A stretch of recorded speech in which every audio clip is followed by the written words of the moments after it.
miles above the surface.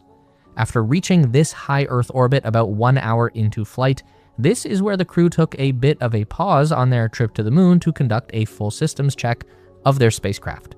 This is only the second time that an Orion series capsule has flown, and the first one to carry people on board, so the idea is to make sure that everything is working properly before committing to the moon.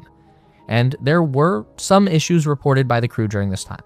The first and probably most unfortunate was a problem with the Universal Waste Management System, which is a fancy way to say the toilet.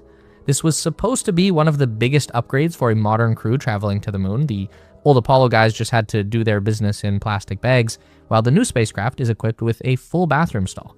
Turns out a problem with the suction fan stopped the pee hose from working properly, but the space toilet was still functional for the number 2, so for number 1, astronauts had to resort to something called the collapse contingency urinal, which is a fancy way to say peeing in a bag. The only other problem they experienced was an IT issue with their Microsoft Outlook email. Apparently, the crew got 2 official NASA accounts and they couldn't log into either of them. This will come as no surprise to anyone who's ever worked in a Microsoft Teams office. But with all of that out of the way, in the evening of April 2nd, ground crews unanimously voted to clear integrity for a translunar injection burn. This is when they fired the main engine on the European service module to transition from an orbit around the Earth to a trip around the moon. After completing the burn, the spacecraft is committed to a very specific path known as the free return trajectory. It's the most efficient way to get from the Earth to the moon and then back again because it uses gravity from the 2 bodies to handle most of the steering.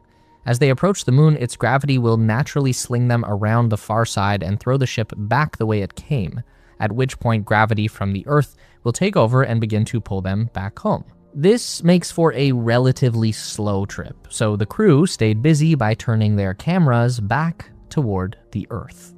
These are the first high-resolution digital images that show our entire planet in one frame.